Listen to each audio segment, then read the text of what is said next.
Bueno, como le decía, para mí, en mi interpretación, digamos, para aproximarse a la cuestión de género, eh, porque primero hay que hacer una distinción, digamos, género y feminismo, o sea, la teoría de género y feminismo no necesariamente son lo mismo. O sea, hay muchos, ¿en qué sentido lo digo? Hay muchos movimientos feministas que utilizan perspectiva de género, pero asimismo dentro del movimiento feminista hay disputas teóricas, etcétera. Nosotros no vamos a hablar de feminismo en el sentido del movimiento político que lucha por los derechos de las mujeres, definiendo feminismo de esa manera. No vamos a trabajar sobre eso específicamente, aunque ustedes obviamente para mí es importante que lo tengan en cuenta y ahora en todo caso voy a decir por qué. Pero lo que sí vamos a referirnos es específicamente a la categoría de género. La categoría de género es parte, digamos, de los debates del movimiento feminista, pero no necesariamente, digamos, es lo mismo, ¿no? En principio.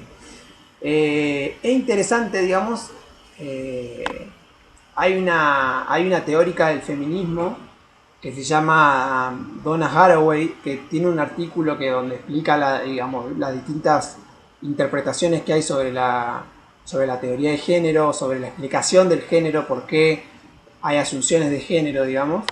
Y en la introducción del artículo ella dice algo que uno en principio lo puede tomar como algo válido, que es que la teoría de género vino a subsanar una demanda que había desde el movimiento feminista, pero específicamente, a ver, disculpen que me está sonando el teléfono.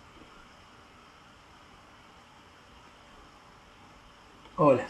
Bueno, entonces le decía, este texto de Donna Haraway, ahí bajé el teléfono, discúlpenme. Este texto de Donna Haraway, ella dice, bueno, ¿cómo surge la teoría de género, digamos? Ella medio que, en realidad tiene como una toma de posición medio antiacadémica en ese texto, porque ella lo que dice fue que el movimiento de las mujeres eh, primero existió como movimiento político y después muchas de esas mujeres que terminaron yendo a las universidades terminan demandando a las universidades una enseñanza de género. Entonces como que empezó a haber a principios de la década de los 80, fines de los 70, una demanda desde las propias universidades para abrir departamentos o cátedras sobre estudio de género, porque cuando iban a inscribirse las estudiantes preguntaban dentro de las materias que había, no hay estudio de género, o no hay historia de las mujeres, o no hay estudio de las mujeres donde yo me pueda inscribir. Imagínense ustedes que van a una universidad y cuando tienen que inscribirse preguntan, no hay ninguna materia sobre teoría de género, bueno, entonces dice, bueno, como las universidades norteamericanas son privadas, dice Donna Haraway, hubo que responder a una demanda propia del mercado universitario, del mercado del conocimiento, que yo creo que ahí es un poco la chicana que ella hace, para que se desarrollara la teoría de género. Y a partir de ahí. Pero bueno, es interesante esto, ¿por qué? Porque nosotros generalmente cuando estudiamos los 70 y los 60, es importante notar que hay una enorme asimetría entre el movimiento que se produjo, sobre todo en Latinoamérica, que es lo que nosotros más estudiamos, y Europa y Estados Unidos.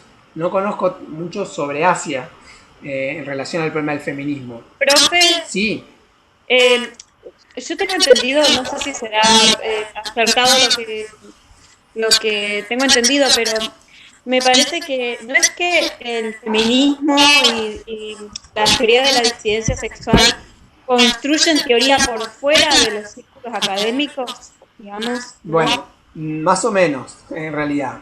Ahora tengo varios argumentos para decirte que no, algunos muy cercanos y algunos más lejanos. Un argumento para decirte que, o sea, no necesariamente, digamos, o sea, yo Mm. no voy a cuestionar, no lo sé, digamos, probablemente haya muchas feministas que construyan teoría por fuera de la academia, pero específicamente el movimiento, la teoría que nosotros vamos a estudiar hoy, que es la teoría de género, en principio algunas feministas bastante preeminentes lo que plantean es que surge de hecho como una respuesta de la academia al movimiento político de las mujeres.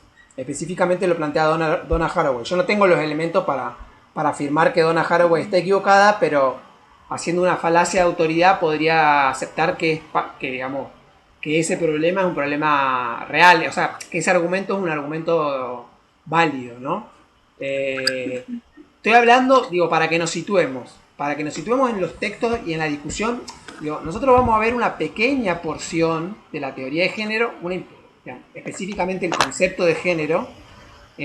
No, repito, no estamos estudiando feminismo como movimiento histórico, sino género como posición teórica, ¿está? ¿Se entiende? No es exactamente lo mismo, no coinciden necesariamente. Hay muchas corrientes feministas que tienen diversas teorías. Por ejemplo, hay corrientes feministas marxistas que no adhieren al planteamiento de Scott.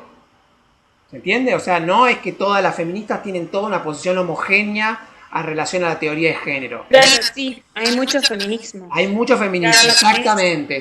Hay feminismo en plural y teoría de género más bien se refiere a una porción específica que hoy vamos a ver cuáles son las categorías centrales y cuál es el planteamiento del argumento central de esa noción de género, que es específicamente, digamos, obviamente después nosotros estamos estudiando en un contexto universitario y después el uso de esa noción, el movimiento político es mucho más amplia.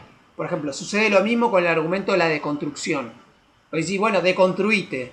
Bueno, para Derrida, que es uno de los, digamos, el trabajo de la deconstrucción específicamente es un trabajo básicamente teórico-filosófico, no un ejercicio del orden, digamos, de lo subjetivo. Entonces, hay una metáfora por la cual se traslada, digamos, ese trabajo, esa concepción teórico-filosófica a un terreno de la subjetividad que no deja de ser válida, digamos, como traslado, digamos, esa metáfora, pero hay que poder distinguir las dos cosas. ¿Entiende lo que quiero decir? Entonces, esta corriente específicamente que nosotros vamos a estudiar, que el feminismo sería lo que hoy se conoce como teoría queer, digamos, específicamente de la mano de, o sea, la categoría de género dentro de la categoría queer, en los orígenes, porque todavía la teoría queer va a ser mucho más adelante, en la década del 90, nosotros estamos a mediados de la década del 80. Lo que yo quiero distinguir es que no hay una simetría entre feminismo político y teoría de género. ¿Tá? Y esto es importante porque también yo lo quiero decir porque tiene que ver con mi propia posición como hombre.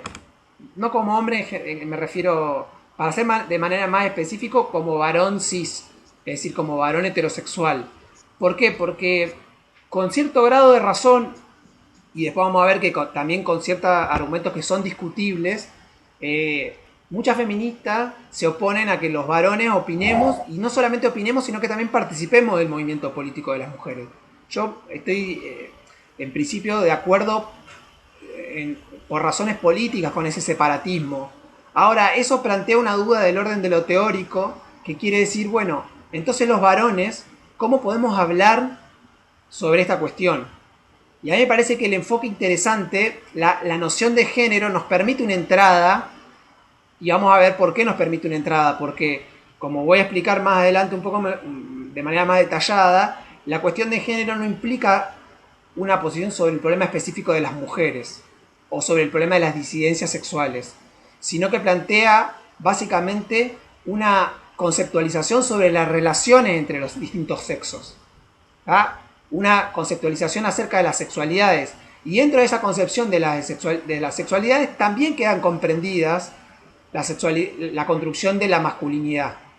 Entonces la categoría de género lo que tiene interesante, y ahora vamos a ver por qué, es que no solamente abre las posibilidades para pensar, digamos, a las propias mujeres que participan del movimiento feminista, o sea, en tanto movimiento político de las mujeres, les permite un conjunto de herramientas y de las disidencias sexuales, si quieren, para pensar el feminismo en un sentido más transaccional, digamos, más transicional, sino también que nos permite a nosotros los varones heterosexuales, nos permite una herramienta para pensar nuestra propia situación de la masculinidad heterosexual.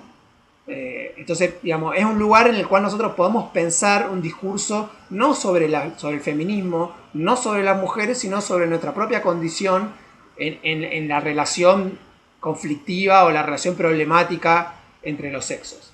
Dicho eso, digamos, por eso quiero aclarar que no voy a referirme al movimiento feminista, sino que voy a hablar de la categoría de género.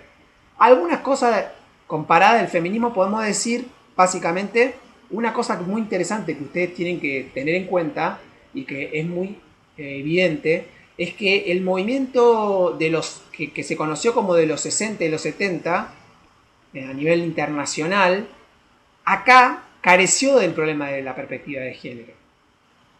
Es decir, si ustedes revisan los estudios sobre la década del 60 y los 70, inclusive ahora ya hay como varias oleadas de estudios sobre los 60 y los 70, van a descubrir que hay una marcada carencia, digamos, en las organizaciones políticas del movimiento estudiantil, obrero, inclusive las organizaciones guerrilleras, en relación a la cuestión del feminismo y de la cuestión de género. Esperen que hago un stop.